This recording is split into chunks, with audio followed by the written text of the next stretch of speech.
Olá, estamos iniciando mais um programa da série Palavras Cruzadas, uma produção da Rádio e Televisão da Unicamp. Essa série de programas tem como objetivo trazer para você, telespectador, um debate amplo e aprofundado sobre temas da atualidade. Hoje eu vou falar de um tema muito interessante. Para mim, particularmente, é muito curioso, eu que fui criado lendo Flash Gordon, né? Vendo os mundos imaginários do Flash Gordon, viagens à Lua, seres interplanetários, marcianos invadindo a Terra, né? Hoje nós vamos falar sobre a invenção dos discos voadores. Sabe que a invenção dos discos tem data e hora quando foi criado o termo disco voador, né? Foi criado no meio da Guerra Fria, mais ou menos 47, 48, né? Por um piloto americano, mas não sou eu que vou falar. Quem vai falar sobre isto é o autor do livro, este livro que eu tenho aqui, que é a Invenção dos Discos Voadores, que é o Rodolfo Gautier Cardoso dos Santos, né? Que acabou de lançar esse livro pela Alameda Editora. E o Rodolfo é mestre e doutor em História. Ele fez um mestrado aqui na Unicamp, que é o fruto desta tese, né? E também fez o doutorado na USP em História também, cuja tese é voltada à visão como a imprensa brasileira viu o governo Perón, né? E lembrando que o Rodolfo é professor de um desses novos institutos federais, né, criados pelo Brasil nas duas últimas décadas, na cidade de Ouro Branco, que é perto de Ouro Preto, em Minas Gerais. O meu outro convidado é o Danilo Nogueira Albergaria Pereira, mais conhecido como Danilo Albergaria, como ele assina as matérias na revista Consciência, que ele foi aluno do Labjor, tem um mestrado no Labjor. Hoje o Danilo faz o doutorado no IFISH, né? Tendo como... Ele fez o mestrado em Carl Sagan, né? Que foi um dos maiores divulgadores de ciência, e hoje ele tem um trabalho interessante porque ele estuda a vida extraterrestre, quando surge, né? As teorias do sistema solar. Do sistema solar e aí vidas extraterrestres ele está estudando, que também entra na parte mais ou menos de filosofia e história da ciência, né? Eu sou Marcos Nício Osori, jornalista e pesquisador do Laboratório de Jornalismo da Unicamp. Bom, Rodolfo, vamos falar um pouco desse livro, mas eu só queria lembrar um pouco uma coisa que é o seguinte: esse imaginário de seres extraterrestres sempre esteve presente ao longo da história da humanidade, né? Me lembro de 3 franceses especiais, um Cyrano de Bergerac, que era um espadachim francês que escreveu sobre o mundo da Lua, o mundo do Sol, seres extraterrestres. Outro foi o Júlio Verne, que é a Viagem à Lua. E um outro francês muito importante que fala, que é o Georges Méliès, que foi o primeiro cineasta que lança, em 1901, um filme maravilhoso chamado Viagem à Lua, né? Que é um filme que tem uma duração de uns 30 minutos, é disponível na internet, é uma viagem fantástica. É o primeiro filme, na verdade, com enredo que tem na história da humanidade, né? Do mundo do cinema, e é justamente sobre Viagem à Lua. Mas como eu falei no preâmbulo, eu queria que você falasse um pouco. Por que disco voador, o termo disco voador tem data e hora? Bom, obrigado, Marcos, pela oportunidade, o Danilo também. O termo disco voador, ele nasceu em 1947, é fruto de uma confusão. É importante que se diga uma coisa, duas coisas, né? Tem que contextualizar. A primeira é que há muito tempo as pessoas veem nos céus coisas que elas não conseguem explicar. E aí as explicações variam conforme o período histórico. Então, é natural, por exemplo, na Idade Média, provavelmente uma pessoa que visse algo que não conseguisse identificar associaria isso a algo religioso. Bom, principalmente a partir do final dos anos 40 e nos anos 50, que aquilo que não é identificado no céu passa a ser associado a visitantes alienígenas. E isso é importante porque surge um termo específico para designar tal coisa, que é disco voador.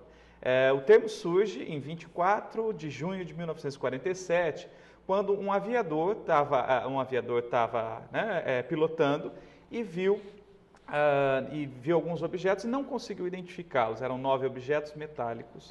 Ele relatou essa visão e o jornalista difundiu a nota, disse: olha, um piloto viu algo, não conseguiu identificar. Algo muito importante de se dizer é que o piloto, nesse relato, ele não disse que tinha visto objetos em formas de disco. Ele disse que eram objetos que repicavam como um disco jogado na água. E os objetos se assemelhavam mais a bumerangues. Mas naquele momento o jornalista ouviu o relato e disse que o piloto tinha visto objetos não identificados na forma de disco. E isso ficou. Nos dias seguintes foram criadas várias expressões, mas a expressão flying saucer foi a que prevaleceu. Enfim, essa pequena notícia de que um aviador tinha visto objetos a grande velocidade não identificados teve uma enorme repercussão. Surgiram centenas, talvez milhares de relatos em seguida, e surgiu também o termo flying saucer. Né? Centenas de pessoas passaram a dizer que tinham visto flying saucers. A curiosidade é que o piloto que deu início a toda essa repercussão não tinha visto um objeto exatamente discoidal, mas sim que lembrava um bumerangue. É nesse momento que surge essa expressão e a partir daí o termo flying saucer é adaptado para várias línguas e e depois de algum tempo, é isso que eu tento mostrar no livro, passam-se alguns anos até que o termo disco voador definitivamente passa a ser associado a visitantes alienígenas. E aí eu pergunto aqui ao Danilo, você que está estudando essa coisa de seres extraterrestres antes, de onde é que surgem primeiro essas conversas sobre seres extraterrestres? Bom, especulações sobre seres extraterrestres, seres de outros mundos, ela pode ser datada desde os gregos antigos, né? É claro que não se tratava de um universo, de uma concepção do universo que era parecida com a nossa, em que haveriam outros sistemas solares ao redor de outras estrelas.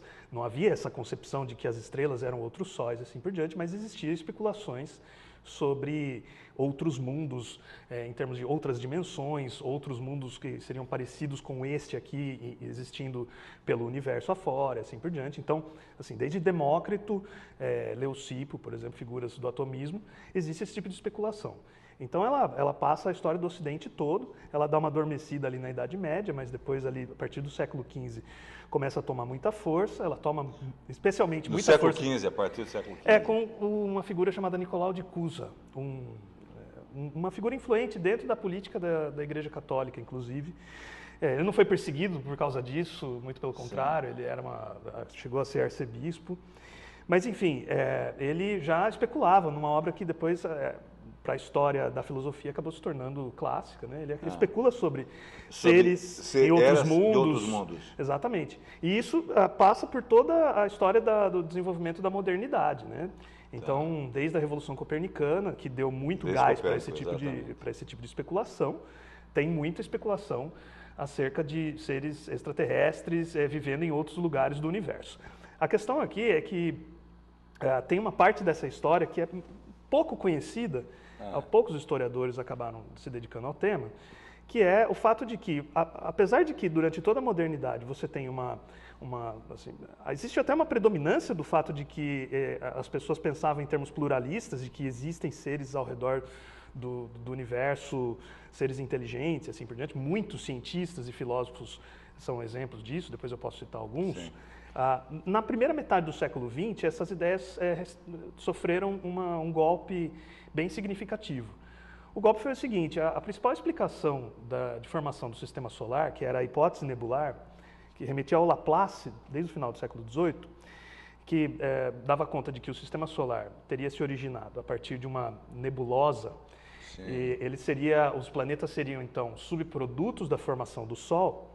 Essa ideia, essa teoria, ela acabou caindo, acabou sendo refutada, e uma nova teoria acabou tomando o lugar da teoria laplaciana, que dava conta de que o sistema solar seria o resultado de uma catástrofe, algo inimaginavelmente improvável, que é uma outra estrela passando muito próxima do Sol e, pela interação gravitacional dessa estrela passando muito próxima do Sol, teria arrancado material solar. E os planetas seriam resultado. E acabou criando o planeta.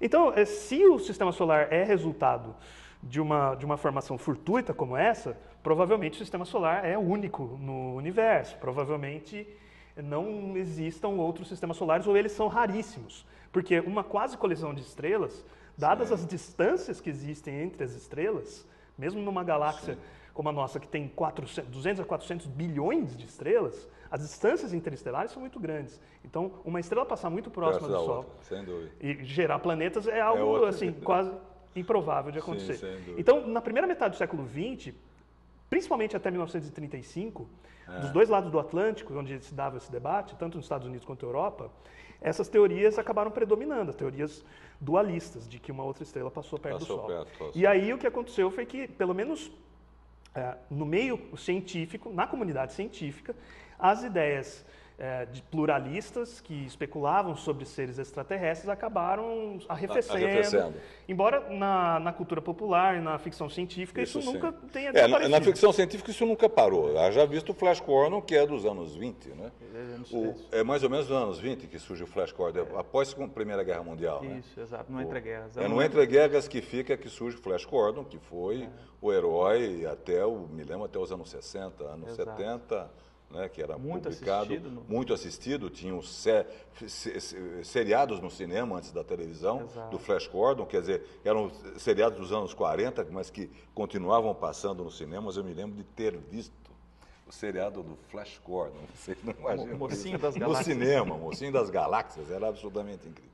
Mas o que eu acho interessante no trabalho de vocês é que a vereda onde vocês vão, que é um pouco da história da ciência e ver sobre o mundo imaginário, tem pouca publicação. Eu vi pela bibliografia que você tem, normalmente todas são norte-americanas ou europeias. Quase ninguém estuda este tema no Brasil, né? E uma coisa muito interessante que o Rodolfo aponta é que é o seguinte: no momento que surge, aponta no livro, a coisa, apareceu o disco voador nos Estados Unidos, primeiro que os relatos começam a aparecer como se fosse um rastilho, e aí surge no Brasil. E é isso que eu acho que tem uma importância ímpar o seu livro, é de mostrar. Você faz, na verdade, também uma história da imprensa brasileira do período. Eu preciso que eu falasse um pouco. E o disco do voador no Brasil, quando é que ele surge? Pois é. O disco voador vem em seguida, algumas semanas depois, na verdade, alguns poucos dias depois, as notícias começam, como muita gente viu nos Estados Unidos, as grandes agências de notícias começam a divulgar essas informações. E essas notícias são traduzidas e começam a ser publicadas aqui. E em poucas semanas, acho que são 10 dias, também começam a aparecer pessoas no Brasil dizendo ver o que a imprensa estava apontando. Não dá para dizer o que essas pessoas viram, mas o que o livro coloca é que agora elas tinham uma categoria, que era disco voador. Então, o que antes podia ser um meteoro, podia ser qualquer outra coisa, né? Não identificada, agora ela está dentro de uma categoria.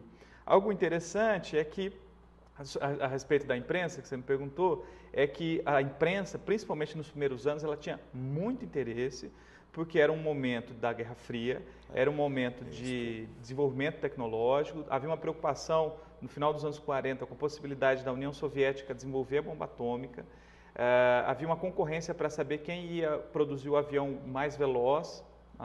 Então, que não tinha o supersônico ainda. Exato, não tinha nenhum passado da barreira do som. Porque passava a barreira do som, não existia nenhum ainda. É só 52, 53, né, que vai passar a barreira do som.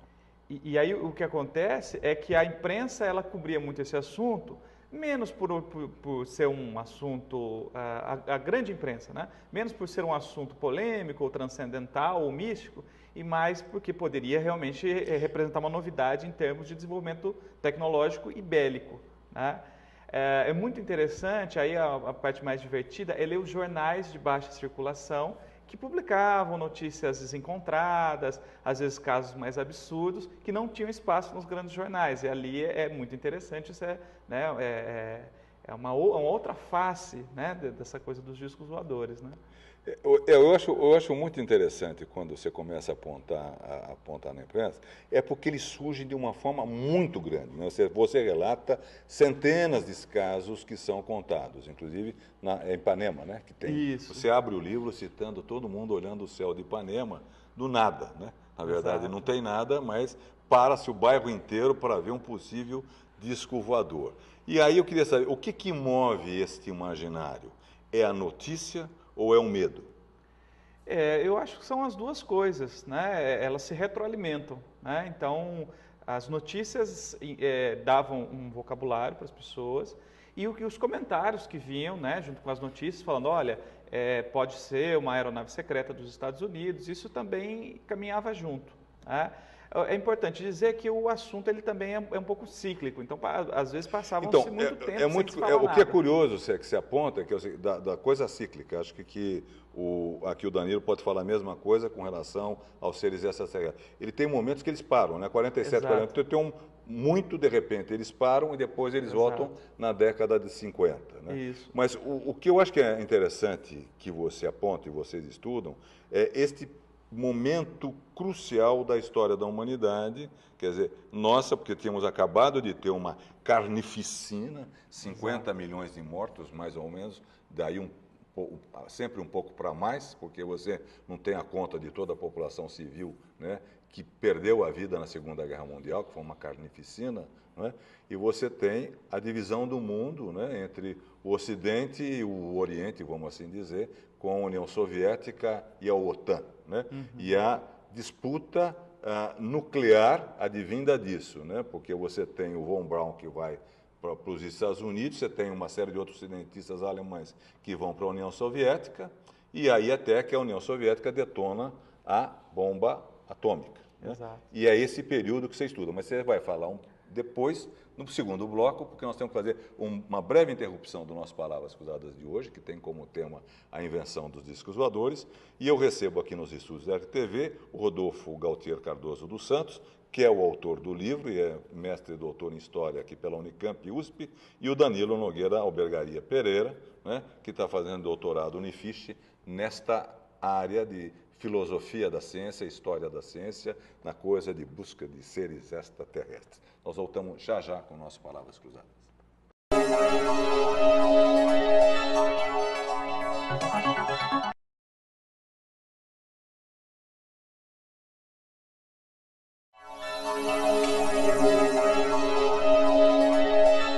Olá, voltamos com o segundo bloco do Palavras Cruzadas de hoje, que tem como tema a invenção dos discos voadores. E eu recebo aqui nos estúdios da RTV o Rodolfo Gautier Cardoso dos Santos, que é o autor do livro, este aqui, A Invenção dos Discos Voadores, e o Danilo Nogueira Albergaria Pereira, né, que é doutorando em História e Filosofia da Ciência, né, pelo IFISH. Bom, aí eu queria que o Rodolfo e vocês dois falassem um pouco, porque você também vai estudar mais ou menos esse mesmo período, não é, Danilo? Esta coisa da Guerra Fria, né? Porque a Guerra Fria é a guerra dos medos e a guerra da destruição dos mundos. Né? Lembrando um pouquinho antes, em 1938, que tem a Guerra dos Mundos do Orson Welles, né?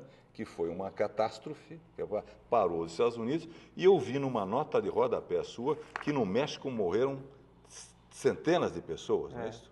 Com uma mesma transmissão, tipo Orson Welles. Eu queria que vocês contassem um pouco este clima que é pós-Segunda Guerra, que é o final 47 até começo dos anos 50. Se você citou várias obras literárias, né, tem uma obra muito importante que é A Guerra dos Mundos, do Wells. Do H.G. Wells, né, que é publicado em 1898. Conta a história de uma invasão de Londres por extraterrestres. Para alguns é uma crítica ao colonialismo ao colocar os ingleses na posição de invadidos. De invadidos, isso. E aí, né, como seria se nós ingleses fôssemos invadidos. E aí há um marco, né, em relação a isso, que é a reprodução pelo rádio, feita pelo Orson Welles em 1938, em Nova Jersey, quando ele irradia de forma muito realista uma invasão de Nova Jersey pelos extraterrestres. Isso causa uma grande comoção, isso causa pânico nas pessoas, e isso é muito interessante, muito marcante. Uma coisa importante de dizer é que isso tem a ver também com o clima pré-Segunda Guerra Mundial. Pré-Segunda Guerra Mundial. Havia uma grave crise diplomática na Europa. Essa crise depois foi parcialmente resolvida com a Conferência de Berlim, mas os americanos estavam, de alguma forma, ansiosos, pensando na possibilidade de uma nova guerra. Então, quando o rádio começou a falar numa invasão, em bombas, esses temores eles, né, vieram à tona. Então, tem muito a ver com esse momento, né? Um ano depois, os temores mostraram-se... O Hitler invade a Polônia. Pois né? E aí, né, começa a guerra. Uma outra coisa que eu acho interessante do período aí posterior da Guerra Fria é que surge a radioastronomia logo em seguida também. Radioastronomia? Radioastronomia, que é o estudo com radiotelescópios, que é recepção de emissões de rádio naturais, obviamente. Tá. Dá para você, o rádio é só uma parte do espectro eletromagnético, né? Sim. Então daí surge a radioastronomia, dá para você estudar vários objetos astronômicos por meio desse radiotelescópio. E aí logo em seguida já surge a ideia de que é possível procurar inteligência extraterrestre com radiotelescópios, que é a base da busca por inteligência extraterrestre, que é a SETI, né? A SETI, sim, sem dúvida. Que foi retratado pelo filme Contato do Carl Sagan, né? O Carl Sagan também tinha um projeto desse. Ele era um dos proponentes desse trabalho. Ele, Frank Drake, mas... Embora ele nunca tenha escrito que ele acreditasse, ele passou a vida acreditando que tivesse seres extraterrestres. É muito interessante. Eu acho que em relação a isso, ele se esforçava para manter uma posição racional, cética, mas nunca descartando a possibilidade. Eu acho que você toca num ponto muito interessante. O Carl Sagan trabalhava na National Security Agency, não sei se vocês sabem disso, ele trabalhava na NSA. Para ele trabalhar em busca extraterrestre, ele era funcionário da NSA, que é o grande setor do serviço secreto norte-americano. Prestou serviços. Ele era meio funcionário. Ele descreve num livro dele diz que ele era funcionário da NSA em função desse vida extraterrestre. E o que é curioso nisso é que você cita no livro que sempre se diz que isso era invenção do serviço secreto norte-americano, né? Eu acho que é isso que se aponta, é isso que eu queria tocar um pouco. Principalmente até 1950, 51, 52, a grande preocupação, né, por que o Estado de São Paulo ia colocar como notícia principal aparecer um disco voador nos Estados Unidos? Porque o disco voador podia ter alguma relevância política, né? Então, isso depois que, né, o termo disco voador passa a ser associado a aeronaves interplanetárias, esse termo não aparece mais, claro que aparece nos jornais, mas não na primeira página, né? Mas aparece numa nota. Então, o grande interesse era esse, né? A questão da Guerra Fria. Os russos realmente estavam buscando novas armas, e uma coisa muito interessante, mas alguém pode se perguntar, poxa, mas a Guerra Fria era nos Estados Unidos e não soviética, o que o Brasil tem a ver com isso? A questão é que a partir de 1951 são, né, desenvolvidas as bombas de hidrogênio, e em caso de uma guerra nuclear, apenas 100 bombas de hidrogênio são capazes de contaminar toda a atmosfera e não permitir o desenvolvimento de qualquer ser um pouco mais sofisticado, né? Então todos os mamíferos, por exemplo, incluindo nós, morreríamos. Então, a Guerra Fria tinha tudo a ver com nós. Passa a ter um medo real, não mais imaginário. Medo de autoaniquilação da espécie e de aniquilação da própria vida complexa. Aqui, sem dúvida. A própria busca por inteligência extraterrestre, ela reflete um pouco esses medos, embora indiretamente. Se você for pegar alguns escritos do Frank Drake, você acha coisas como, olha, se a gente encontrar algum sinal inequívoco de inteligências extraterrestres querendo se comunicar, muito provavelmente é porque eles sobreviveram àquilo que eles chamavam de adolescência tecnológica, que inclui a descoberta do poder das bombas atômicas, da energia atômica. Sim. Tem algo interessante, é que tudo isso que você falou, Flash Gordon, as histórias de discos voadores, todo esse imaginário, ele acaba, ironicamente, né, ele é rejeitado por parte dos cientistas, mas ele, ironicamente, ele serve para justificar ao grande público os investimentos em astronáutica, em radioastronomia. Então, como é que você diz para o contribuinte norte-americano, olha, estamos investindo bilhões nesse assunto, mas podemos encontrar algo fantástico, algo semelhante ao que vocês veem, né, nas revistas, nos jornais. Então, é uma via de mão dupla, né? Esses divulgadores da ciência, como o próprio Carl Sagan, mas existiam outros Carl Sagans lá, por exemplo, no final do século XIX, como Camille Flammarion, Richard Proctor, essas figuras, eles tinham consciência do apelo que tinha a especulação sobre vida extraterrestre. Então, por exemplo, no caso do Richard Proctor, ele reconhece, ele é muito popular na Inglaterra no final do século XIX, ele reconhece textualmente que ele acabou colocando as especulações sobre vida extraterrestre nos livros de divulgação dele, porque ele sabia que ia vender mais e ia levar adiante muito daquilo que ele tinha para falar sobre astronomia. Era uma estratégia de marketing. Uma estratégia na de verdade. marketing, exatamente. Dá para dizer que o próprio Sagan também ele tinha consciência disso. É claro que há especulações sobre vida extraterrestre, pesquisa, ele tinha esperança de encontrar vida Sim. extraterrestre, por exemplo. Fazer Ele essa mesmo descoberta, confessa, né? ele tem uma hora que ele fala, Então, assim, é ele claro- acreditava, mas ele não podia. É que todo mundo levava para Sim. ele a verbar que aquilo era um disco voador, era seres e tal. Então, por mais que ele fosse alguém que levava muito a sério a pesquisa sobre o assunto e especulações sobre o assunto, ele tinha consciência também do potencial mercadológico, o quanto aquilo podia vender de livro, quanto aquilo podia justificar orçamentos vultosos Na para séries de verdade, TV, filmes e assim por diante. E mesmo para a ciência, né? E para a ciência, Porque exato. a NASA, se não me engano, hoje em dia a NASA, 70% que a NASA faz é marketing para a sobrevivência dela, né? Ela faz, não, né? Mas ela faz o marketing, a NASA vive do marketing que ela faz de arrecadar para continuar fazendo ciência. Né? Exato. É muito interessante. É um assunto que vende, aí o livro mostra muito bem isso, né? Eu acho que isto é muito interessante. Eu queria puxar como um gancho, que nós falamos do Serviço Secreto Norte-Americano. Eu estou me lembrando, eu acabei de ler esse livro chamado Legado de Cinzas, uma história da CIA. Deu, inclusive, o Pulitzer para um jornalista chamado Tim Weiner. E o Tim Weiner mostra que a CIA é criada pós Segunda Guerra Mundial, né? Porque os Estados Unidos não tinha serviço secreto internacional, externo, antes da Segunda Guerra. Foi criado depois a CIA. E o que ele mostra é que como a CIA usa está presente em vários golpes de Estado, inclusive na Guatemala, né? E como ela usa da imprensa para criar seres imaginários. Inclusive parece que um dos que criou foi o tal de Chupacabra. Para você amedrontar a população local, você cria notícias falsas, né? Que é um pouco, mais ou menos, que estamos indo na linha aqui com o que o Rodolfo fez no estudo mostrar de vários órgãos de imprensa que burlam a notícia escancaradamente para vender jornal, que jornal é negócio, né? Ou revista. Na época, você se reporta à revista Cruzeiro, Exato. Acho que do Chateaubriand. O caso mais emblemático nesse período é o caso da revista Cruzeiro, que em 1952 apareceu com um disco voador que teria sido visto no bairro da Barra de Tijuca, né? E aí eles fizeram um grande alvoroço em torno disso, a revista vendeu muito, as fotografias foram reproduzidas em revistas no mundo inteiro e ganharam muito dinheiro.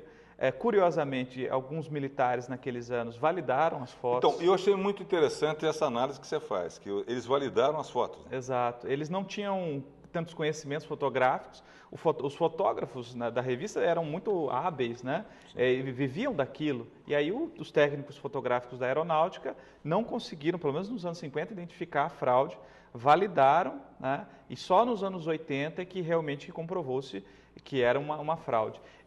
Então, era algo que vendia muito, né?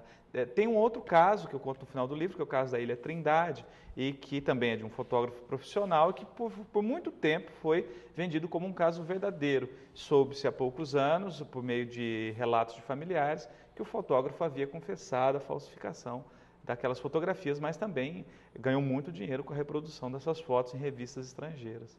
Mas o problema é que você cria uma legião de pessoas que acreditam piamente. Eu estou falando Exato. Porque até hoje, se você pegar qualquer canal de TV a cabo, o que não passa de passar são alienígenas no passado, discos voadores, OVNIs e etc. e tal. Quer dizer, 60% da programação é em cima desse imaginário popular. Quer dizer, ele continua presente. Exato. Ele continua presente. Quando eu falo, por exemplo, para pessoas da minha família, inclusive amigos, o que eu estou estudando, que tem relação com o tema de especulações sobre vida extraterrestre, inclusive eu comentei que eu ia estar aqui para algumas dessas pessoas, a primeira coisa que veio mas o que você acha então das pirâmides? As pirâmides foram feitas pelos alienígenas mesmo, aquelas histórias do von Mas Däniken. isso é por causa de um livro popular que é do Eric von Däniken. Não, mas então essas ideias, é uma tarefa inglória você colocar o ponto de vista cético no debate, porque essas ideias elas se espalham muito rapidamente, elas têm um apelo muito grande com o grande público. Então, você imagina,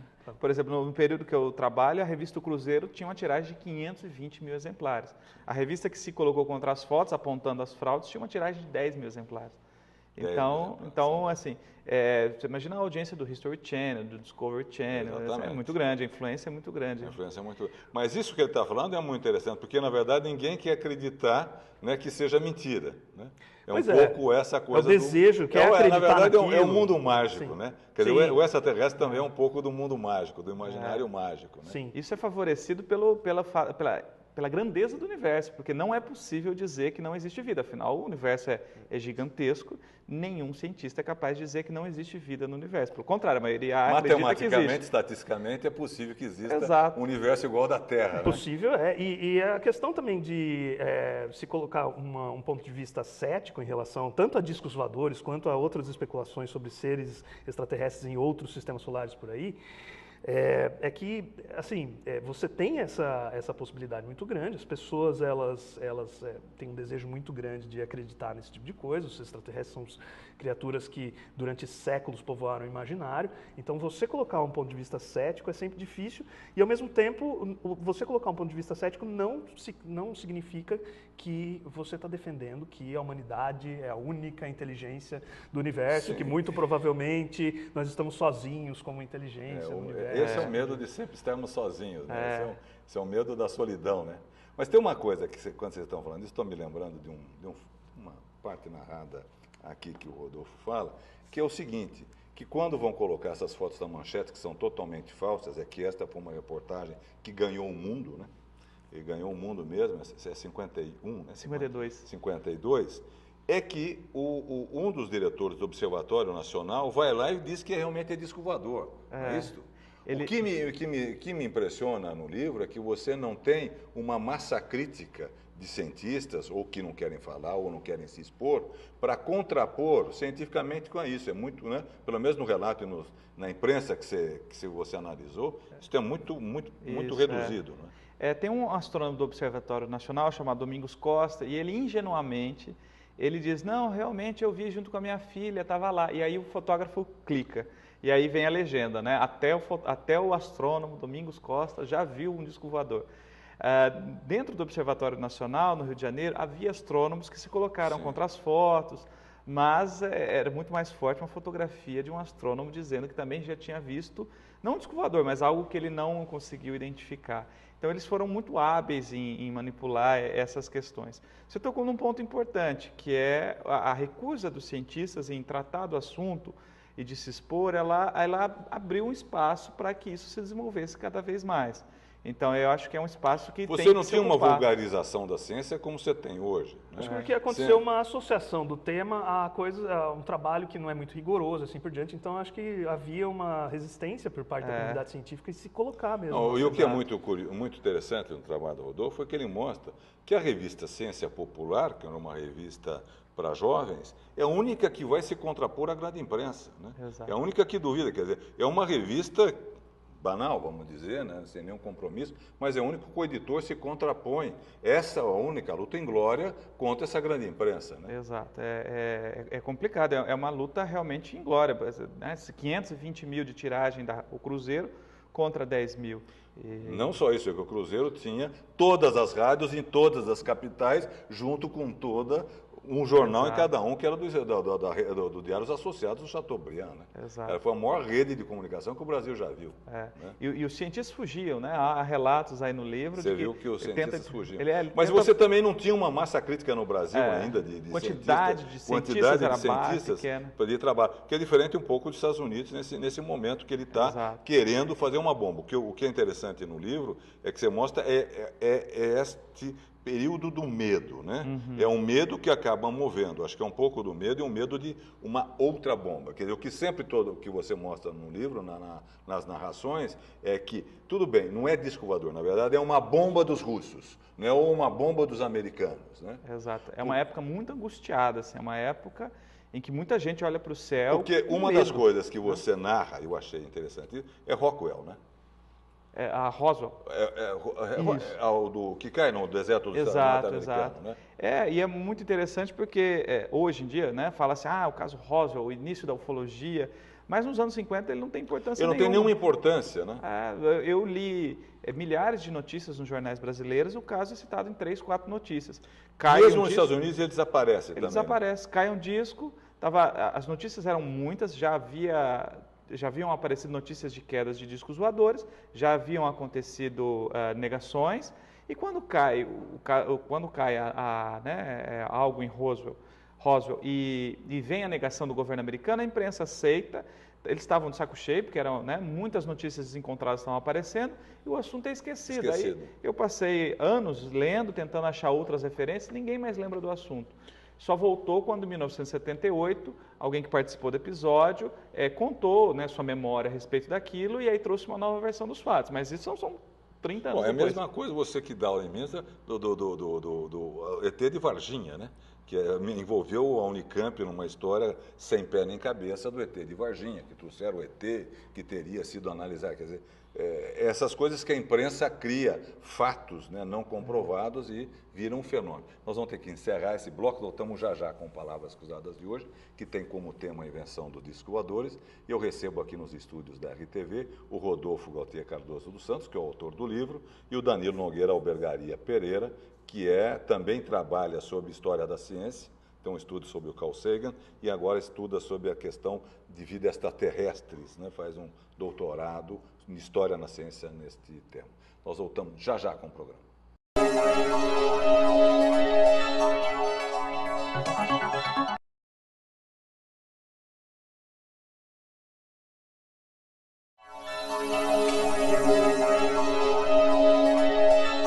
Olá, estamos iniciando o último bloco do Palavras Cruzadas de hoje, que tem como tema a invenção dos discos voadores.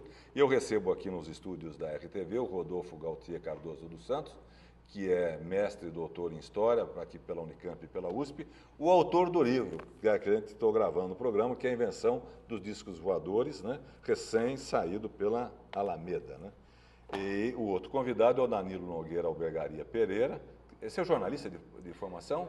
Eu sou historiador, Você é mas sou jornalista jornalismo científico, no fez o mestrado em jornalismo científico no LabJOR, está fazendo doutorado em filosofia, história da ciência, basicamente. Basicamente, história da ciência, também tratando sobre sistemas solares, vidas extraterrestres e tal. Um tema que eu acho muito interessante, inclusive ser colocado, porque você está trabalhando com o imaginário das pessoas. E se é um imaginário, também é uma indústria que funciona em volta deste imaginário que está por aí.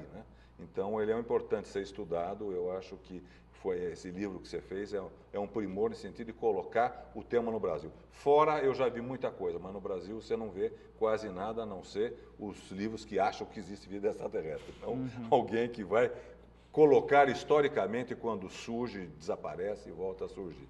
Aí, eu queria retomar um pouco o início, o período do seu livro, que é o período da Guerra Fria. E uma das coisas que fica um pouco clara nesse período é que além de nós termos uma ciência muito pequena, nós tínhamos poucas universidades, era restrito Rio, São Paulo, Minas, Recife, poucas cidades tinham centros de pesquisa, Também nós tínhamos uma força aérea que também não estava preparada e nem tinha equipamento para poder entender isso. É mais ou menos como é que você vê este período no Brasil, a ciência no Brasil, vocês dois, a ciência no Brasil, neste período onde, vamos dizer, surge, que é após a Segunda Guerra Mundial. A ciência no Brasil estava engatinhando, havia poucas faculdades, havia poucas universidades. Isso ajuda a explicar também, porque era difícil conseguir algum cientista mesmo para dar uma declaração no jornal. Algo bastante interessante é que também os militares também estavam despreparados. Teve uma conferência de um coronel chamado Adil de Oliveira, e ele faz uma grande explanação sobre o assunto, e a principal fonte para a palestra dele era um livro que defendia que os discos voadores eram extraterrestres. Então, que era um assunto muito polêmico, ele conseguiu um livro norte-americano e apresentou isso. Mas havia outros pontos de vista que ele não apresentou ali, o que mostra como as nossas Forças Armadas, embora se interessassem, acompanhassem o assunto, nesse momento, o que dá para perceber, dá para inferir, é que estavam muito despreparados. Na verdade, ninguém estava preparado para abordar esse assunto. É um assunto difícil, os casos são inconclusivos, mas era possível evoluir em algumas coisas, por exemplo, comprovar fraudes. É o caso da fotografia, que eles não conseguiram comprovar fraudes. Exatamente, eu acho um pouco isso, só que eu não me lembro, mas é só para lembrar quando o ITA surge, né? O Instituto Tecnológico da Aeronáutica, é pós-Segunda Guerra, não é isso? Eu acho que é assim, anos 50 e pouco, não é isso? Isso. Que começa o ITA, se não me engano, eu não quero falar besteira, que eu não me lembro a data, mas o ITA é um projeto nacional, né? Aí sim, de montar uma indústria aeronáutica, que nós fizemos com sucesso, né? E aí você começa a ter massa crítica de formação de gente. Sobre a Guerra Fria tem um assunto interessante que são os inventores de discos voadores. Eu consegui encontrar 5 pessoas que deram declarações nos jornais dizendo eu consigo produzir um disco voador. O caso talvez mais interessante é de um espião alemão que tinha sido preso no Brasil durante a Segunda Guerra Mundial e que queria o indulto, queria o perdão político, a anistia, e que por isso ele chamava constantemente a imprensa à sua cela e dizia, olha, se vocês me libertarem, eu posso fazer um projeto de um disco voador para o Brasil. Esses discos voadores que estão por aí são soviéticos, é tecnologia alemã que foi roubada pelos soviéticos, e me ajude a te ajudar, eu te ajudo também. Eu posso construir um disco voador. Eu posso montar um disco voador? Isso, exatamente. Isso, e teve grande repercussão nos jornais. Claro que depois mostrou-se que não havia nenhum cabimento na história, mas isso teve grande repercussão, esse espião alemão que estava preso no Rio de Janeiro. Mas você tem mais casos, né? Você tem um caso de um funcionário do Exército que inventou uma engrenagem que ele chamava de aerorremo. E ele dizia que era uma engrenagem extremamente eficiente e que os discos voadores eram movidos pelo aerorremo. E ele foi em vários jornais dizendo isso, que a patente dos discos voadores era dele, que os norte-americanos tinham roubado, e recebeu audiência. Essa história foi publicada várias vezes, provavelmente porque tinha gente que se interessava por isso. Né? Uma coisa que eu acho muito importante, que você falasse um pouco, foi dessa que você faz um pouco também de história da imprensa, né? Acho que foi importante esse teu livro, porque ele faz a história da ciência, mas ele tem todo um recorte de história da imprensa, e você mostra como era aparelhado a revista O Cruzeiro, né? Exato. Com uma extensa bibliografia, você mostra esse aparelhamento do Davi Nasser e o Jean Manzon, né? Que não tinham nenhum compromisso com a verdade, A verdade, o Cruzeiro não tinha nenhum compromisso com a verdade, né? E esta dupla, ela acaba criando fatos inverídicos só para vender a revista. Tem alguns depoimentos de funcionários da revista O Cruzeiro que dizem, olha, boa parte da redação, não todos, né, mas tinha muito pouco escrúpulo. Pouco escrúpulo. Então, o importante era vender a revista, mesmo que para isso fosse necessário uma dose de fantasia, porque era necessário fazer isso para vender mesmo. Isso acontece também em jornais de baixa circulação, não é exclusivo da revista O Cruzeiro. Sim. Alguns se defendem dizendo que era uma época romântica do jornalismo, que era permitindo uma pitada de poesia, de invenção, de fantasia, mas o fato é que isso contribuiu para que, o que a gente chama de grande imprensa hoje, que você também viu, o Estadão, por exemplo, publicava esse tipo de notícia ou não? O Estadão publicava quando interessava em relação à questão de ordem geopolítica, militar. Então, ele publicava, por exemplo, um cientista disse que é possível construir um disco voador, o Estadão publicava. Mas se o Joãozinho, no interior de Minas Gerais, dissesse que viu um disco voador, o Estadão não publicava. Não publicava. Tinha um critério editorial. Exato. A questão é que nessas... O Jornal do Brasil você também pesquisou? Não, eu olhei pouca coisa. O que acontece é que quando essas ondas de notícias começam a aparecer, elas começam nos jornais pequenos e vai ganhando, os casos vão aparecendo, os jornais vão publicando, isso vai se tornando de tal forma presente que os grandes jornais não conseguem mais ignorar. Então, eles são os últimos a publicarem. Sim, isso é interessante. Quando não é possível mais fugir do assunto. Né? Agora, o que acontece com jornais pequenos é que geralmente eles não têm gente para checar. Então, na verdade, o que você narra é um pouco isso. O surgimento do termo é num jornalzinho pequeno, não é isso?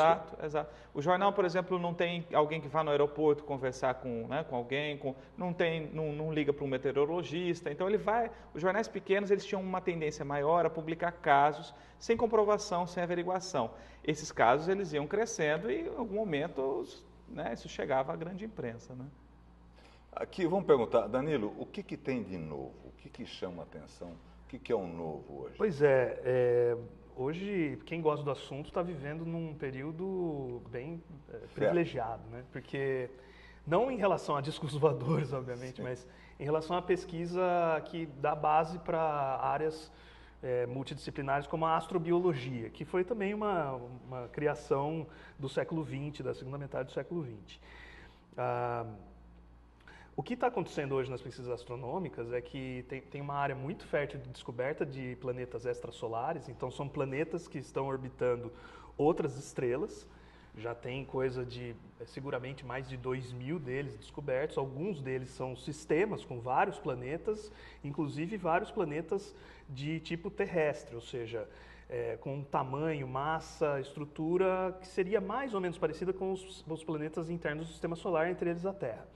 Então, a perspectiva hoje é que nas próximas décadas seja possível a análise espectrográfica da atmosfera desses planetas terrestres extrasolares e que seja possível encontrar algum tipo de indício, vestígio, evidência de que possa haver vida. Por exemplo, se essa análise conseguir encontrar vestígios de oxigênio, por exemplo, oxigênio molecular na atmosfera de um desses planetas, isso é um sério indício de que há vida naquele planeta. Então, uma área que sempre foi fortemente calcada na especulação e na estatística, por exemplo, agora está começando a ter, pelo menos em termos de perspectiva, vai começar a ter suporte empírico, né? Sim. Porque esse tema volta, eu estou fazendo essa pergunta, porque volta um pouco naquela discussão dos anos 50 que a gente trata. Estou fazendo essa analogia, não é sem sentido. É porque naquele momento a guerra atômica se transformou muito presente, né? Tem uma coisa muito curiosa, como tem aquela, não só a crise de mísseis em Cuba, que agora está por causa da morte do Fidel, estão lembrando a questão da questão de Cuba, mas tem um momento na história da humanidade muito crucial, que é 1981, na União Soviética, quando falha o sistema computacional soviético e eles recebem a informação que começam a sair míssil americano. E era para o general apertar o botão e devolver. Quer dizer, o país passou um medo e foi graças a este general russo, que agora não me lembro o nome, que ele, por uma decisão pessoal, falou assim, isso é um erro algorítmico, não pode ser verdade. Tiveram 3 lançamentos, segundo o computador dele. E ele decidiu ele decidiu pessoalmente. Inclusive, isso é narrado num livro chamado Guerra, do Ian Morris, que ele fala assim, foi o dia que eu mais tive medo na vida, porque esse dia todo mundo, a humanidade poderia ter desaparecido sem ninguém saber. E foi a decisão pessoal do general que falou assim, o algoritmo está errado e não apertou o botão para iniciar a Terceira Guerra Mundial. Isso é um medo real que passamos e porque alguém segurou, né? Esse medo, ele também se reflete nessas pesquisas de busca por inteligência extraterrestre em relação à própria coisa assim, olha, se a gente conseguir decodificar uma mensagem, por exemplo, de seres extraterrestres, a gente pode, como se fosse assim, pedir conselhos ou tentar saber como mais ou menos, então, mais ou menos isso, aquela nave que nós mandamos para fora, que tem o disco, né? Isso exige uma visão linear da história, do progresso tecnocientífico também, assim por diante, dá para fazer uma série de críticas a isso, mas é muito interessante. Mas a história tem seus momentos, né? Eu acho que, senão seria anacrônico a gente. Sim, não, mas uma coisa interessante é você ver como que essas coisas, SETI, astrobiologia, também fenômenos de discos voadores, elas estão relacionadas também com o que está acontecendo em termos geopolíticos. Sim, nos anos 50, essa questão da Guerra Fria, ela aparece de várias formas. Em Hollywood, muitos filmes mostravam a invasão alienígena, era na verdade uma metáfora da invasão comunista. Então, muitos filmes mostram os alienígenas como seres maus, que vinham para exterminar a humanidade. Mas tem um momento, a partir de 1951, com o filme O Dia em que a Terra Parou, em que surge uma nova modalidade de filme, que é uma nova vertente em que chega o alienígena moralista, que é aquele que vem para dar uma bronca na humanidade, de falar, vocês vão se matar, para com isso, né? Nós que já atingimos a maioridade... Isso é muito interessante, essa questão de que nós estamos na adolescência ainda, essa representação da tecnologia atual como uma adolescência tecnológica ainda é muito interessante. E no filme acontece isso, a última cena do filme é um extraterrestre dando uma bronca nos humanos, porque os humanos estão correndo risco de autoaniquilação. Curiosamente, nos anos seguintes aparecem diversos cidadãos no mundo todo inclusive no Brasil, dizendo que, olha, conversei com o alienígena, ele disse para a gente parar com essa coisa de bomba atômica, porque o mundo vai acabar, gente. Né? Então, é uma mensagem de paz que eles estão trazendo. Essas mensagens vão mudando. Nos anos 80, o pessoal fala, não, os alienígenas disseram que nós estamos mexendo no clima, então temos que parar com e as coisas vão mudando conforme, né, as mensagens vão mudando. Mas essa questão da temporalidade é importante. Eu acho que o Danilo lembrou bem, a questão da temporalidade, como vocês estão, ele tem uma forma, né? Da ciência que nós temos possível, e você tem um lado moralizante em termos disso também, de usar para o mal, né? Exato. Essa dúvida da ciência do bem para o mal, que é a questão da bomba, né? A questão da bomba é isso, o Projeto Manhattan todo é a questão do bem e do mal. Né? Eu acho que quando você explodiu aquela primeira bomba H, que desapareceu o navio japonês, que hoje em dia é lembrado até hoje, né? Sumiu, né? Praticamente sumiu, não sei. Sobreviveram, sobreviveram alguns, foi Bikini, foi no atol de Bikini, não é isso? Que a bomba foi não sei quantas vezes mais do que eles imaginaram que ela ia explodir, não é isso? Exato. Eu me lembro desse episódio que ficou clássico. E uma coisa interessante é porque nesses momentos em que se falava muito sobre disco voador, principalmente quando o assunto estava quente, estava sendo muito tratado, é possível ver com frequência nos jornais relatos de pessoas se juntando nas ruas para observar os céus. Isso. E aí fala, não, olha, um disco voador. E uma das coisas muito presentes, jornalistas registram isso, é o medo de que pudesse ser uma bomba atômica, pudesse ser uma nave. Tinha, claro, gente falava, não são os extraterrestres, eles são como anjos. Mas muita gente olhava para o céu com medo. Com medo que havia uma bomba. Então, aglomerados, né, muita gente preocupada com isso. Infelizmente, nosso tempo está acabando. Queria perguntar para vocês, assim, existe vida extraterrestre só para a gente terminar, Danilo? Você quer começar? A questão é procurar saber, não em termos de crença, né? Não lidar em termos de crença, se acredita ou não. Tentar ver o que é racionalmente válido, vamos dizer assim. A questão é, o universo, só a nossa galáxia tem 400 bilhões de sóis estimados. Existem estimados também, esse teto pode subir muito, bilhões de galáxias. Né? Aliás, não para de crescer o universo. E assim, como a explicação para a formação estelar e planetária, ela está muito decisivamente caminhando para o lado de que, olha, muito provavelmente os planetas são subprodutos de estrelas, então muito provavelmente a imensa maioria das estrelas nesse universo tem planetas ao redor. Aí você pensa em termos estatísticos e fala, bom, muito provavelmente deve ter outros planetas com vida. A questão é que a gente não sabe exatamente quais são o que tem que acontecer para que a vida surja, para que ela se desenvolva como ela se desenvolveu aqui e assim por diante. Então, assim, é uma questão que ainda está muito voltada para a especulação e eu acho que qualquer coisa que fique voltada para perguntas em relação à crença, o que você acredita ou não, eu acho que é mais interessante ver o lado racional. Eu acho que é provável, mas eu acho que ainda não dá para ter qualquer tipo de crença estabelecida sobre o assunto. Rodolfo. Eu concordo com o que o Danilo falou, né? É provável, mas é muito complicado. Em relação aos discos voadores, ou seja, a ideia de que nós fomos ou não visitados, o que acontece é que nunca apareceu uma prova cabal científica, nunca apareceu um parafuso de um disco voador analisado por um laboratório que diz, não, esse material é desconhecido na Terra, ou um tecido biológico de um extraterrestre, não, isso é um organismo que nunca se viu por aqui. Então, enquanto isso não aparecer, os indícios, né, fotografias, filmagens, testemunhos, podem ser estudados, mas eles não comprovam. Como diz o próprio Sagan, né, encerrando com o Sagan, alegações extraordinárias exigem evidências extraordinárias. Sem dúvida. Então, se é uma alegação que mudaria completamente a história da humanidade, espera-se uma comprovação do mesmo cacife, né, da mesma grandiosidade. Embora a ausência de evidência não seja evidência de ausência. Exatamente. É possível. Bem lembrado. É possível. Bom, né? Infelizmente, nosso tempo acabou. Foi um prazer conversar com vocês, que é um assunto que me deixa muito empolgado, essa coisa de história da ciência, normalmente, porque eu acho que a gente precisava discutir um pouco mais. Eu acho que faz falta, né, essa coisa do debate, da divulgação científica mesmo, da história da ciência. Eu acho que e a gente pegar um livro como esse, muito bem escrito, muito bem trabalhado, é precioso, né, esse trabalho que você fez aqui na Unicamp. Então, agradecer ao Rodolfo Gautier Cardoso dos Santos, né, e ao Danilo Nogueira Albergaria Pereira pela presença deles, né.